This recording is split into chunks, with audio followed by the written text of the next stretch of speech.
Good evening, good morning, good afternoon, ladies and gentlemen, and welcome back to JP Broadcasting, and welcome into the J2iCS Endurance Series with the Just Two Idiots Cup Series here this evening. We're out at Mosport for the GTP action. We are into qualifying. The broadcast was scheduled to start at 1:15, but both myself and my co-host Jim Cunningham thought that it may have been a little bit of a misclick because the last few weeks have been going live at about quarter to the hour, not quarter past the hour. So um, I, we kind of just took the executive decision to extend it by half an hour. But I'm your commentator, Hamish, joined by Jim Cunningham once again here this evening. Jim, last time we were in the GTPs was at Silverstone for 90 minutes. It became the Nick Beaver show that night on track. Proved that he had the prowess in these cars, proved that he had the pace and the strategy to get the job done. But Canadian Tire Motorsport Park in the heavy rain, could this be a bit of an X factor this season? It's already a tough enough track as it is in the dry, Jim. In the rain, this thing could end up being a little bit of a crash fest for some drivers, as there's a multitude of danger zones. You think at turn 1, turn 2, the double right at turn 5, and then as well the final couple of corners too could show difficult for some drivers in these very intense GTP cars. Yeah, and good to be here with you, by the way. Yeah, I agree. I guess the good thing is that this track does have a little runoff area in some of those places, so maybe it won't be horrible. But yeah, I mean, there's going to be some cars going off track just based on watching. I watched them practice. I got in here early because of the time discrepancy thing, and I've been watching them practice, and they're struggling. It's wet, and this is a tough track. So, especially in the rain. So, yeah, we'll see. I think we're definitely going to see some off-track action, though. Yeah, I think pretty much we're going to have to watch out for turn 2, lap 1, I think, Jim. Quite easily we could find cars running wide and into the wall down there, as well as through turn 4 up towards turn 5, but obviously the chaos that can ensue at turn 5 as well. Um, it's a good challenge. This track, last time I drove here was the final Gen 2 Supercars Strength of Field race here in Australia. I ended up in the wall at the exit of the end of the straight, at the back straight. I ended up in the wall there and I had to go to pits, so that was fun for me.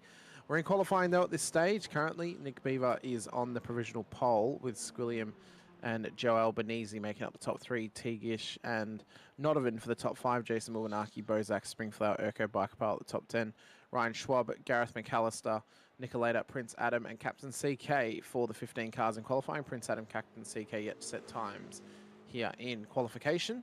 We've got about 5 minutes left, Jim, and I think is qualifying going to be as important as last time at Silverstone? I don't know, because the rain is going to be a factor in itself.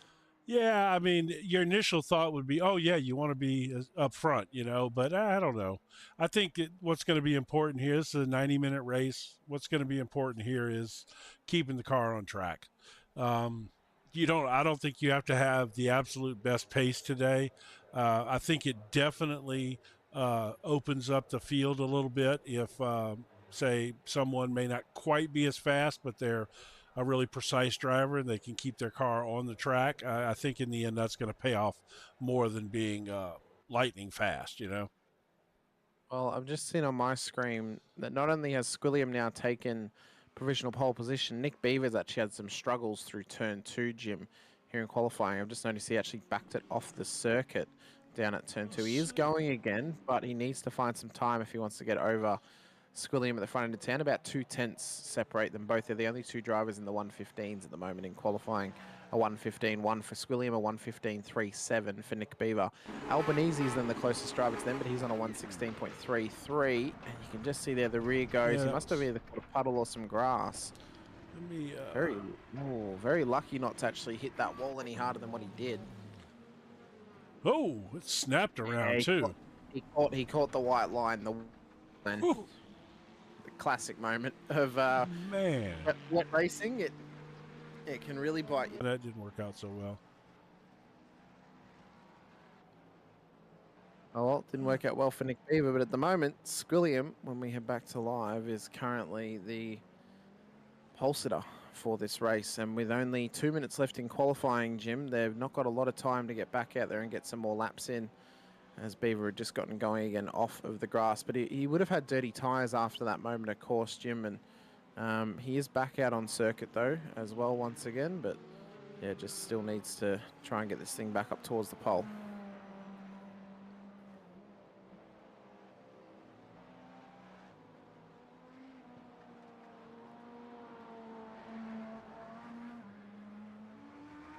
Well, as we continue around, we are still going though on stream, which is good. Yeah.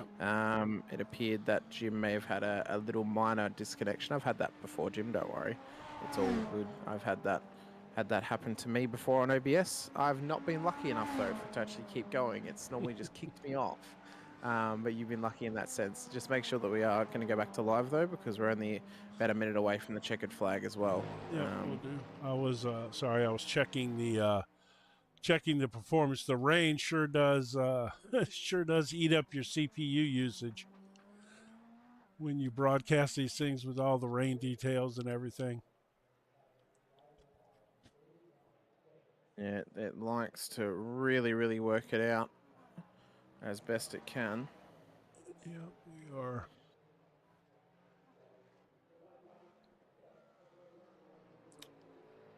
So yeah, we are coming to the end here, it looks like.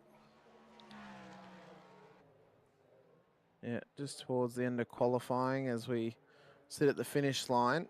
Squilliam is about to cross that start-finish line itself. Oh, it just cuts away from us thanks to scenic camera.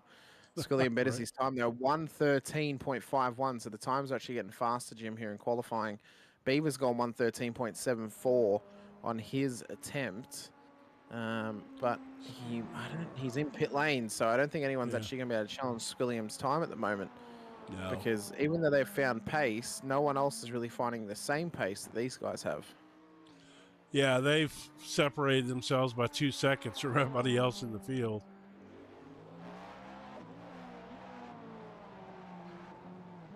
Yeah, it looks like that's going to be just about it. That is indeed the end. Yeah, that was.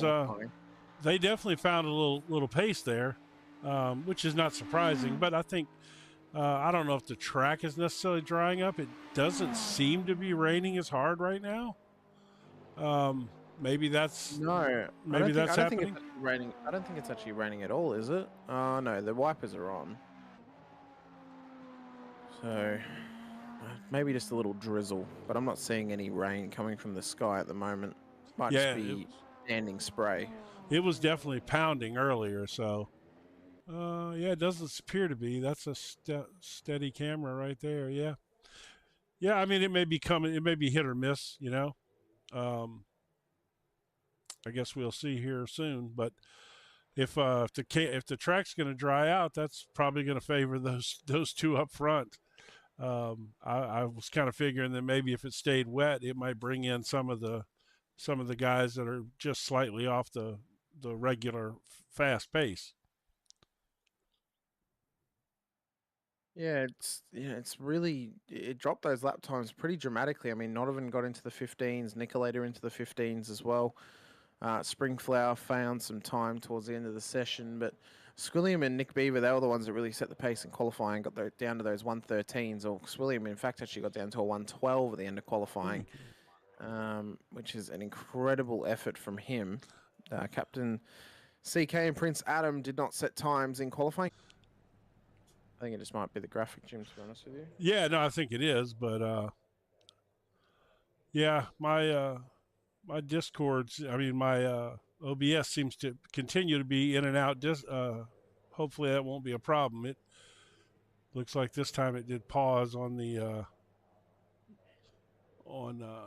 YouTube. I think it's fixed. I think it's fixed itself again, Jim. Hopefully at stage 2. I mean, there's not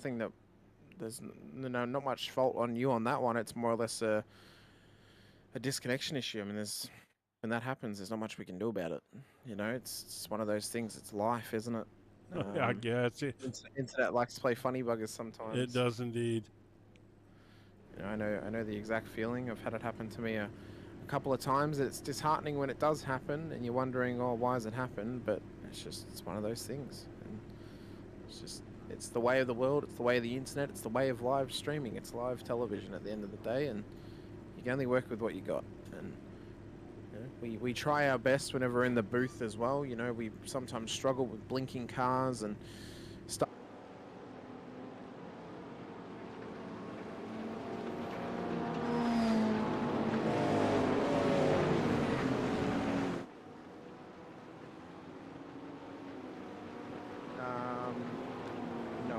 I don't think it's CPU strictly related. It would be more or less disconnection stuff, so it's to do with.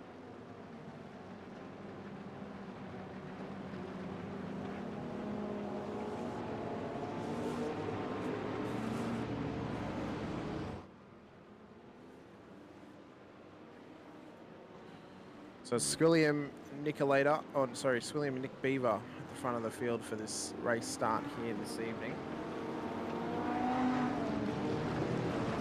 Later and Donovan on the second row, Joel Benese and Springflower for the top 6 as well. It's going to be 90 minutes of racing once again, ladies and gentlemen. So these drivers are going to have to do their best to traverse the tough conditions of Canadian Tire Motorsport Park. It's a tough circuit to even go racing around for a sprint race in 20 minutes, let alone 90. Machines with hybrid capabilities and fast pace and hybrid of picking when you want to use your push to pass or your conserve or your baseline of your electronic motor inside of these beasts of GTPs. BMW and the Acura, they've had a nice little rebirth over the last few seasons. They've really started to come back into their own. The Ferrari, well, it's the new kid on the block, isn't it? It's the car that is fresh to the iRacing service. We await the Lamborghini to join us in iRacing, of course. I can't wait. Hopefully not too far away. And then the Cadillac, which has become its own beautiful piece of history, as well as the Porsche as well. My personal favorite GTP car, the Porsche. Absolutely love that car. Big fan of course, well, from New Zealand, but we call him from down under, Matt Campbell, who drives for Porsche Team Henson. He does, yes. As we get ready for green flag running, and Squilliam has started us off nicely at Mosport. I was very hopeful that Matt Campbell was going to win the Daytona 24-hour. A little bit upset that his teammate won, because I only wanted his Porsche to win, not the other one. But Squilliam leads them through turn 2. How much carnage are we going to get, as Nick Beaver and Squilliam have already started to break away from the rest of the field as they rocket up towards turn 3 and in towards turn 4 as well. So, as we mentioned, Jim, it's a marathon, not a sprint tonight. So the drivers are going to have to take their time. We're going to have plenty to talk about, whether it's endurance racing. Of course, Sebring's coming up very, very shortly in the real world for IMSA, and as well as the iRacing service for the official special event. But it's going to take a couple of laps and a couple of minutes for these drivers to get into their groove and really settle into the rhythm of this wet Mosport circuit. Yeah, and you can see here from this onboard camera with Nick Beaver, you don't see a whole lot if you're not out front in this deal. No, you do not. You see, well, about plumb all, we'll say, to keep it PG. You see absolutely, all you have is a wall of grey and a windscreen wiper. That's all you see pretty much. Yeah, you'll see the drivers completely get off the racing line just to be able to see around the car, like right here. You know, yeah, and even into a braking zone as well. Yeah. They might pick the inside just to see the brake marker that they have. Yeah, yeah. I mean, you know, and you can get away with that, you know, to some degree, but it can sure mess you up as well. But it's a very uncomfortable feeling to be in one of these cars, especially behind something that throws up a huge spray like these GTP cars. Yeah, quite uncomfortable. The benefit now, because there's already been a nice little nearly 4-second gap built up, or about 3.5 seconds between Beaver and Donovan. I was about to talk him up. He's ran out wide at turn 5. Oh. As I say, Donovan's actually in a good position at the moment because he has no spray in front of him. Right. That's now been changed as Nicolator's come past. Of course, Nick Beaver's teammate from Nick Squared. So now Nick Nicolator's in the good position because he no longer has spray in front of him. Yes, but let's see what this looks like. See, he's off the line there again. Oh, I thought he was fixing to take a dive in there. Well, you'd have to be pretty game to go for it at the end of the Andretti cleanliness. He's already made one mistake at turn 5. He doesn't want to make another. So I think for Donovan, he's just willing to back off, sit in this nice little gap, stay out of the spray, and keep himself in check, because I mean you can see it's like a ghost trail, Jim, coming off the back of that car. You cannot see anything when you're in it. No, absolutely. And this is a good camera angle because it kind of gets us up a little bit above it. But of course he's so far back now that he's not really catching the spray. But yeah, when when this length of a race, you're probably better off not staying right in that spray, because ultimately you can end up making some kind of dumb mistake. Well, that, you know, Nick Beaver's actually now got past Williams, so he's no longer in the spray. That is at the front of the field. He's found his race pace once again, and we know that Beaver has this sort of pace in him. It's how well he can get it out of him. He's better in the race than he is in qualifying. He proved that last week at Silverstone. And at this stage, I mean, not to put the cart before the horse, but if he can run the similar race to what he ran last time 2 weeks ago at Silverstone, he could be in for another race win for himself. Yes, oh, absolutely. You know, I mean, I think that, you know, you got really three guys, I think, in this series, not to discount anyone else at all, but there are three guys that seem to be in the best, you know, their equipment is tuned up the best, you know, they're running the best setups maybe. You know, they just seem to have it dialed in a little bit better than everybody else. And that seems to, so far, 2 weeks, completely different conditions, and it seems to be the same guys that are, you know, getting up there towards the front. I really hoped that the rain was going to balance this out a little bit just for the heck of it, you know, to make it more exciting. And well, it still may.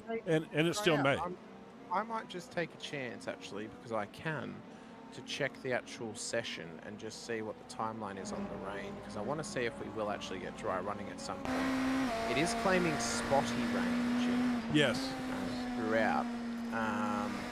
And then it says overcast towards the end of the race. So there's no actual timeline on it. So I'm going to say it is, it's random at this point. It's forecasted, but it's not giving us an exact forecast. So who knows when we're going to be without rain. I might even just check my iRacing. It honestly seems like it's raining on some parts of the circuit and not others. Oh, so Jim. Yeah, I see. I've just seen something. I'm looking at the weather radar on my screen. Oh, and I'm gonna share it to you so you can see it. We won't show it on stream, but you can see what I'm actually talking about when I share it to you. Oh, hold on, no, I can't. Let me hold on. As Squilliams just put it into the wall at pit entry, and he now drops further back from Nick Beaver. A moment for Squilliam as he has to continue on. Actually, no, it wasn't Squilliam. Who was it? That was Captain CK, I believe. CK. Oh, but there's Squilliam there. He goes off again. Hold on, let's see. Down at... There's CK. We'll look at that. Yeah. But it's... quick. Oh, I think you might need to reload your timing, Jim. I think your timing might have paused. Oh. Yeah. Okay. So do we just do the... Or are you on replay still? Might be. I am. That was my bad. Yeah. Yeah, but your timing is actually frozen. Yeah, it is. So just I think it's just fixed itself, but the font's wrong. Oh. So just do a full reload of your timing, Jim. Yep, Just will do. delete. Yep. Yeah, so get your link, close your SDK, reopen your SDK, and then reapply it to OBS. Okay. Make sure it's not visible though when you reapply it. Yes. Technical difficulties on the fly. The beauty of television, and the beauty of television where the producers are your commentators. So we have to actually talk through production whilst we're actually watching this race here. But you all get a little bit of an insight as to how we actually fix these issues for ourselves when we are producing, and how we fix these issues for ourselves. Let's turn it off and on again. You close the program, you get your link, you delete the previous version of the link from your OBS, you reload it so it's hidden. There we go. That's all fixed. Wonderful. Good job, Jim. You did well. I haven't finished yet, but okay. It's fixed.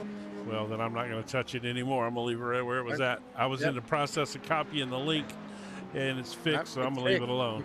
By reopening it, so that's fine. The one thing I was going to show you, which I'm sharing to you now, Jim, is the weather radar. There's a little bit less sort of spotty rain coming our way. We've got a clear path coming to us, Jim. What I may what I may do is, I can't pull that up like that, huh? I can't pull radar up. I have an idea how you can. Okay. I have an idea how you can. Let me cook for a minute, Jim, and I'll get back to you on it. Okay. We could try that. Sorry, folks, we're just kind of talking here during the race, trying to figure something out so you guys can see what's going on with the weather radar. It'd be cool to be able to bring that in. What about that picture-in-picture link? Yeah, I got a way to do this first, Jim. Just give me a second. Okay. Yeah, so Nick Beaver's still running out there. He's, well, I guess a little 2.5 seconds now ahead of Squilliam. That's probably just Squilliam trying to stay out of the spray. Let's see.